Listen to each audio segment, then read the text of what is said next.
Hello and welcome to my class. इस class में मैं आपको जो बिहार आईटीआई का एंट्रेंस एग्जाम होता है उसमें आपको किस तरीके से अपनी स्ट्रेटेजी अपनानी है और कौन कौन से सोर्स आपको यूज करने हैं पढ़ने के लिए, पढ़ाई के लिए, जिससे कि आप मिनिमम टाइम में मैक्सिमम इनपुट दे सको। होता क्या है कि आपके पास सब कुछ होता है, सोर्स भी होते हैं, टाइम भी होता है, लेकिन आपके पास प्रॉपर स्ट्रेटेजी नहीं होती है कि हम किस तरीके से रणनीति बनाएं। प्रॉपर सोर्स नहीं होते हैं कि जो हमें नहीं पता होते हैं। आपके पास सोर्स तो बहुत सारे होते हैं, लेकिन प्रॉपर सोर्स जो इम्पोर्टेंट सोर्स होते हैं, मतलब इस एग्जाम के लिए क्या क्या हमें चाहिए होता है, कहाँ कहाँ से पढ़े, वो चीज़ नहीं होती है। और प्रॉपर गाइडेंस नहीं होती है कि आपको बताने वाला नहीं होता कि कहाँ से पढ़ाई पढ़ाई की जाए तो हमें सबसे अच्छा रिजल्ट वहां से मिल जाएगा। क्योंकि हमारा जो एग्जाम होता है वो एक टारगेट बेस्ड होता है। कोई भी एग्जाम पढ़ने के लिए तो हमें बहुत सारी चीजें हैं भाई, चीज हम हर एग्जाम में देखेंगे, लेकिन उस एग्जाम में क्या क्या पढ़ने को आएगा, किस लेवल तक का आएगा। सेम चीज हम यूपीएससी में भी देख सकते हैं। सेम सिलेबस हम 10th के क्लास में भी देखते हैं। सेम सिलेबस हम किसी और वनडे एग्जाम में भी देखते हैं, जैसे आईटीआई में हो गया, या फिर कोई और सरकारी नौकरी निकलती है उनमें भी हो गया, किसी और कॉलेज के एंट्रेंस एग्जाम में भी हो गया। तो सबके लिए अपनी अलग अलग स्ट्रेटेजी होती है, अलग अलग रणनीतियां होती हैं, अलग अलग सोर्स होते हैं, अलग अलग लेवल के एग्जाम होते हैं। तो उसी तरीके से हमें पढ़ना पड़ता है और हमें देखना पड़ता है कि हमको क्या जरूरत है इस एग्जाम को निकालने के लिए, इस एग्जाम को क्रैक करने के लिए। तो इसमें हम यही देखेंगे कि हमारा जो बिहार का, हमारा जो आईटीआई का एंट्रेंस एग्जाम होता है उसके लिए हमें कैसी रणनीति अपनानी चाहिए, कौन कौन से सोर्स हमें लेने चाहिए सबके लिए। क्योंकि 3 पोर्शन होते हैं इसमें, मैथ, गणित, विज्ञान और जनरल सामान्य विज्ञान। तो इन सभी में हम देखेंगे हमको क्या करना चाहिए, क्या नहीं करना चाहिए। तो चलिए स्टार्ट करते हैं। इसमें जो हमारा रणनीति का जो हमारा विषय रहता है, तो देखते हैं कि किस तरीके से हमको अपनानी चाहिए। तो अगर आपके पास सोर्स है और रणनीति है तो आप दोनों अच्छे से कर सकते हैं, अपना कम समय में अच्छा इनपुट दे सकते हैं। तो हमने जो पिछले टर्म में हमने जो पिछली वीडियो हमने एक आपको बनाया था क्लास के लिए, आपके लिए, तो उसमें हमने आपको दिखाया था कि वो किस जगह से कितने कितने का सिलेबस आता है, तो कहाँ कहाँ से आपका आता है। तो हमने उसमें देखा था कि मैथ, साइंस और हिस्ट्री, मतलब सामान्य विज्ञान, हमने पूरा सब कुछ बताया था कि कहाँ कहाँ से मैक्सिमम कितना आता है। तो जो हमने देखा था कि मैथ का कहाँ कहाँ से आता है, मैथ का 6 to 10 क्लास का, आप जो क्लास 6 से 10 तक के पढ़ते हैं, मैक्सिमम हमारा जो सिलेबस होता है वो यहीं से कवर हो जाता है। मैथ का, गणित का जो हमारा सिलेबस रहता है वो 6 से लेकर 10 तक का सारा कवर हो जाता है। इसमें बाहर से हमारा कुछ एक टॉपिक रह जाते हैं जो नहीं कवर होते हैं, तो वो हर एक एग्जाम में होते हैं कि आप जैसे आप, क्योंकि ये कॉलेज के लिए एग्जाम है और कंपटीशन कम्पिटेटिव एग्जाम है, तो ऐसा तो नहीं है वो पूरा आपको जितना 6 से 10 तक पढ़ा है सब वही दे देंगे, कुछ एक्स्ट्रा रखेंगे जिससे आपको डिफिकल्टी फील हो और उसी से लोग थोड़ा शॉर्ट लिस्ट होते हैं। तो उसके लिए आपको थोड़ा सा हायर पढ़ना पड़ता है, लेकिन मैक्सिमम जो होता है 80% वो 6 to 10 होता है। तो बाहर का जो रहता है वो कम ही रहता है। अगर आप यहाँ का अच्छा कर ले जाते हैं तो वो आपके लिए बहुत अच्छा हो जाता है। तो इसमें क्या होता है, आपने 6 से लेकर 10 तक जो भी पढ़ा है तो उसकी प्रैक्टिस आपको इतनी अच्छी से क्लास में नहीं होती, क्योंकि आप क्लास में लिखने की प्रैक्टिस करते हैं। यहाँ लिखने का काम नहीं होता, यहाँ सॉल्व करो और टिक मारो, आगे बढ़ो। तो आप 6 से 10 तक का पूरा रिवाइज कर लो एक बार। 6 से 10 तक आपने पढ़ा तो है, सारा रिवीजन में इतना ज्यादा देर नहीं लगती है। तो आप 6 से 10 तक मैथ का अगर सारा आदमी रिवाइज कर लिया है, मतलब एक बार 6 से 10 तक की एनसीईआरटी की बुक्स या फिर आपकी जो सिलेबस की बुक्स होती हैं, तो वो सारी आपने अगर रिवाइज कर लिए मैथ की, तो आपके पास सारे कॉन्सेप्ट होते हैं। बस आपको क्या चाहिए, चाहिए रहती है प्रैक्टिस की कमी रहती है उसमें। तो आप प्रैक्टिस के लिए क्या करें, बाहर से कोई एक प्रैक्टिस सेट ले लें। जैसे एनसीईआरटी की जो बुक है वो तो आप सॉल्व करेंगे, लेकिन बाहर से कोई मॉक टेस्ट ले लें या कोई प्रैक्टिस बुक ले लें बाहर से, मार्केट से कोई से भी आप उठा लें जनरली। तो आप उससे आप अगर प्रैक्टिस करें तो आपकी अच्छी से खासी प्रैक्टिस हो जाती है। तो वहां से आपकी स्पीड बढ़ जाती है और आपको थोड़ा कॉन्सेप्ट आ जाता है कि हाँ, इसको लिखने की बजाय, पूरा लिखने के बजाय, जैसे बोर्ड एग्जाम में लिखते हैं एक एक स्टेप, यहाँ इसके बाद ये होगा, इसको मल्टीप्लाई किया, इसको डिवाइड किया, इसमें आपने 2 ऐड किया, 3 माइनस किया, तो वो सारी ना करके आप अपने माइंड में कैलकुलेशन करके पूरा जल्दी से जल्दी कम से कम टाइम में कैसे सॉल्व कर सकते हैं, वो सारी ट्रिक्स वहां पर निकाल सकते हैं। तो ये सारी चीजें अवॉइड करनी होती है कि ज्यादा लिखने का काम नहीं, ज्यादा काम माइंड में होता है। तो लिखने का उतना ही काम होता है जिसके बाद आपको बिना लिखे काम नहीं चल सकता है।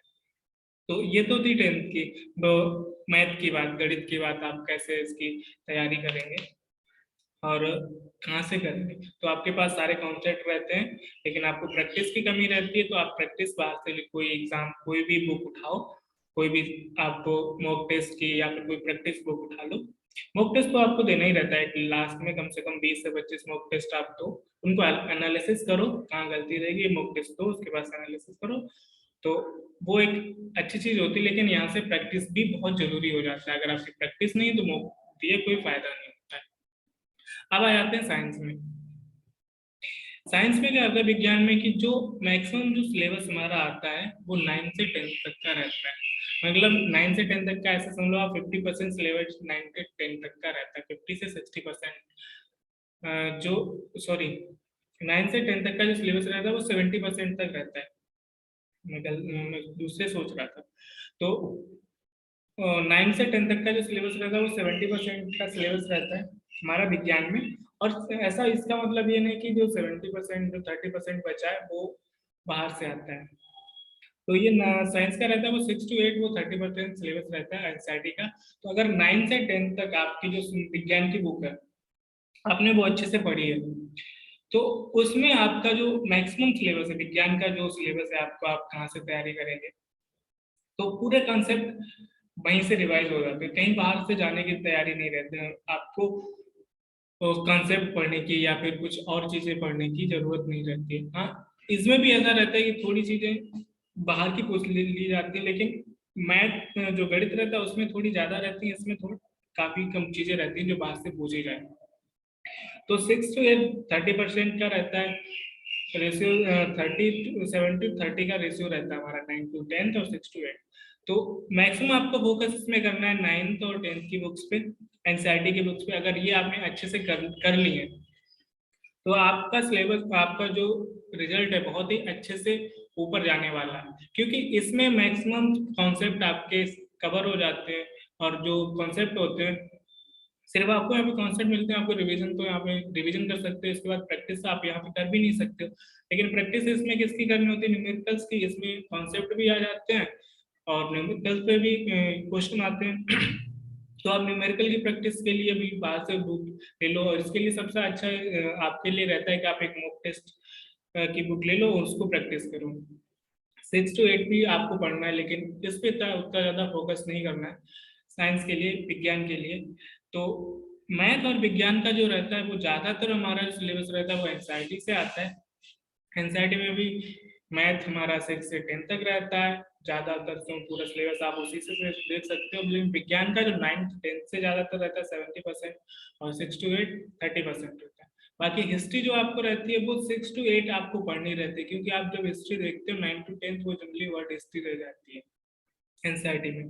तो आपको जो हिस्ट्री पढ़नी है वो 6 to 8 आप पे ज्यादातर फोकस करना है हिस्ट्री के लिए। जो हमारी इतिहास रहता है वो कक्षा 6 से कक्षा 8 तक ज्यादा आता है। और इसके बाद की जो चीजें रह जाती हैं जैसे इकोनॉमिक्स है, तो वो एनसीईआरटी की जो हमारे क्लास के रहते हैं उससे कोई काम चलता नहीं है। ना सिविक्स का जैसे राजनीतिक विज्ञान है वो हमारा बाहर से ही आता है। राजनीतिक विज्ञान जैसे संविधान से आ गया, संविधान हमें आज तक आर्टिकल्स नहीं बताए जाते हैं इसमें, और क्वेश्चन किससे आ जाता है, आर्टिकल ये किस कौन सा है, किससे। बाकी क्या रहता है, करंट अफेयर है, विविध से आ जाता है, सबसे बड़ा, सबसे छोटा, सबसे लंबा। तो ये चीजें हमें हमारे सिलेबस में नहीं होती। आप कह सकते हो वहाँ 1 से 6 तक पढ़ाया जाता है, लेकिन इतना पीछे का हमको याद नहीं रहता है। फिर भी वहाँ संविधान की चीजें नहीं होती, जैसे बड़ा, सबसे बड़ी चीज कौन सी है, इस राज्य का लोक नृत्य कौन सा है, बाकी चीजें हैं, जैसे करंट अफेयर में कहाँ का प्रधानमंत्री कौन है, राष्ट्रपति कौन है, और उसके बाद मंत्री कौन है, कहाँ किस मंत्रालय का कौन मंत्री। तो ये सारी चीजें हमारे सिलेबस में नहीं होती, ये करंट का चीजें हैं या फिर विविध में चीजें आ जाती हैं। इसके लिए आपको क्या करना है कि जो जैसे तो आपको इसके लिए बाकी जो एक बुक आती है जो लूसेंट की बुक आती है, जो अदर टॉपिक कवर करने के लिए, जो अभी आपको बता रहा था, इकोनॉमिक्स के हैं, और राजनीति विज्ञान के हैं, स्पोर्ट के हैं। तो इनको कवर करने के लिए आपको मार्केट में बहुत अच्छी बुक आती है, जो लूसेंट हिंदी में भी आती है।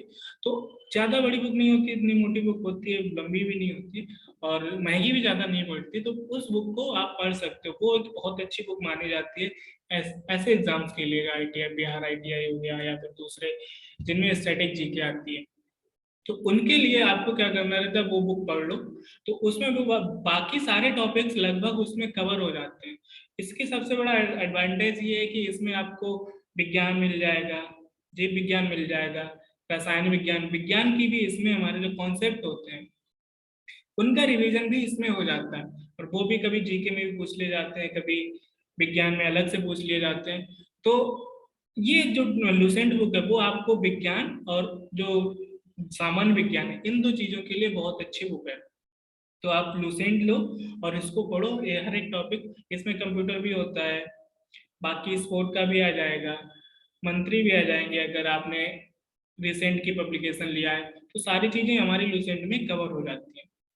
रह क्या जाता है, इसका एक ड्रॉबैक ये है कि इसमें आप प्रैक्टिस नहीं कर पाते हो। मैथ के लिए तो आपको ऑब्वियसली अलग से प्रैक्टिस करनी पड़ेगी, इसमें नहीं होता है। तो इसमें आपकी प्रैक्टिस नहीं हो पाती है, तो प्रैक्टिस के लिए आपको अलग से बुक लेनी पड़ेगी, वो आप परचेज कर लें। अब करंट के लिए क्या होता है, आपको सबसे अच्छा सोर्स होता है न्यूज़पेपर, और जो यूट्यूब चैनल्स कुछ रहते हैं उनसे आप करंट दे सकते हैं। तो अगर आप करंट देखना चाहो तो कुछ मैगजीन्स भी आती हैं, जैसे उसका दृष्टि की आती है, एडुटेरिया की आती है, तो उनसे आप देख सकते हो।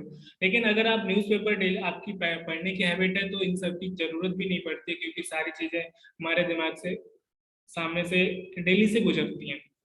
तो अगर आप न्यूज़पेपर पढ़ते हैं तो बहुत अच्छी बात है। अगर आपने न्यूज़पेपर नहीं पढ़ा है तो भी आप, जैसे मैगजीन्स आती हैं, दृष्टि की ले लो, समसामयिकी की ले लो, वार्षिक इनका भी अंक भी आता है, मासिक अंक भी आता है। तो अभी क्योंकि आपके पास जल्दी है मासिक अंक, तो आप इतना जल्दी कवर नहीं कर पाओगे, तो आप वार्षिक अंक ले लो और कवर करो। क्योंकि वहां से हमारा होता है कि करंट का एग्जाम में क्या होता है, जनरली करंट से रिलेटेड वो स्टैटिक चीजें पूछ देते हैं। जैसे आज कहीं इवेंट हुआ, कहीं स्पोर्ट चल रहे हैं, IPL चल रहा है, या फिर कोई और स्पोर्ट चल रहा है, तो उससे पूछते हैं कि ये खिलाड़ी किससे रिलेटेड है, किस देश से है, किस गेम से रिलेटेड है, या फिर कोई और इवेंट हुआ। तो जैसे बाहर कोई प्रधानमंत्री बाहर गए हैं घूमने, या फिर और कोई इवेंट हुआ कि यहाँ कोई इनॉग्रेशन हुआ, तो या फिर कोई बहुत इवेंट, बड़ा इवेंट कहीं दूसरी जगह हो गया, तो उससे रिलेटेड फिर हिस्ट्री में चले जाते हैं, वहां से पूछ देते हैं। तो आपको करंट की भी नॉलेज जरूरी हो जाती है, और सीधे सीधे करंट से भी क्वेश्चन पूछ देते हैं कि ये इवेंट कब हुआ। तो ऐसी चीजें आपको न्यूज़पेपर या फिर मैगजीन आप पढ़ सकते हो। इसके बाद आप सेपरेट वीडियो भी आपको बनाऊंगा कि सोर्सेस कौन कौन से हैं, स्पेशली जीके के लिए। बाकी तो मैंने आपको बता ही दिया कि जो मैथ और गणित के जो, मैथ और विज्ञान के जो सोर्सेस हैं वो मेनली NCERT है। अब आपको क्या करना है कि ये सारी चीजें अगर कर लें, तो आपको एग्जाम देने से पहले, जब आपका एग्जाम हो उससे पहले कम से कम 20 से 25 मॉक टेस्ट आपको लगा लेने हैं। मॉक टेस्ट मतलब प्रैक्टिस सेट जो आते हैं वो आपको लगा लेने हैं। क्योंकि आप उनसे आपको क्या रहता है, उनको आप टाइम बाउंड होते हैं, आपके 2 घंटे 15 मिनट का जो एग्जाम होता है, तो 2 घंटे 15 मिनट आप बैठ के एग्जाम दो। ऐसे एग्जाम दो कि हाँ हम एग्जाम दे रहे हैं। तो उससे आपका होता है कि हैबिट, एक तो हैबिट बन जाती है उतनी देर बैठने की, ऊपर से आपको पता चल जाता है हमारी कहाँ पे गलती कितनी हो रही हो उस प्रेशर में, और आप उसमें देख सकते हो। उसके बाद आप जो मॉक टेस्ट दो, उसके बाद आप पूरा एक एनालाइज करो, 2 घंटे कम से कम देख लो, और जो नहीं हुआ उसको आप सुधारो, और उसको अगले टेस्ट में, अगला जब आप मॉक टेस्ट दो तो उसमें वो गलती ना दोहराओ। तो मॉक टेस्ट देना बहुत जरूरी हो जाता है। प्रैक्टिस तो करोगे, साथ में इसमें प्रैक्टिस भी होती है, और टाइम भी आपका निश्चित टाइम में आप देते हो। तो ये मॉक टेस्ट हमारा बहुत जरूरी हो जाता है। और मॉक टेस्ट में आप किसी का भी कोई मॉक टेस्ट ले लो और 20 से 25 उनको खत्म कर दो, तो ये बहुत जरूरी हो जाता है। अब बात करते हैं, आप जैसे आपने सारा कुछ कर लिया, आपके तैयारी भी अच्छी है, मॉक टेस्ट भी सारे दे दिए, प्रैक्टिस भी कर ली, सब कुछ पढ़ भी लिया, बहुत अच्छा है। लेकिन आप जब एग्जाम हाल में पेपर देने गए तो आपकी हालत खस्ता होगी, आपको पसीने छूटने लगे, आपको डर लगने लगा कि अब क्या होगा, ये कैसा होगा, वो कैसा होगा। तो इस चीज से आपको बचने के लिए आप क्या करो कि एग्जाम से पहले शाम को, अगर कल सुबह एग्जाम है तो आप शाम को आराम से रिलैक्स करके सो जाओ, छोड़ दो। अगर आपने अच्छे से तैयारी की है तो एक रात में कुछ नहीं होगा, अगर आपने तैयारी नहीं की है तब भी एक रात में कुछ नहीं होगा।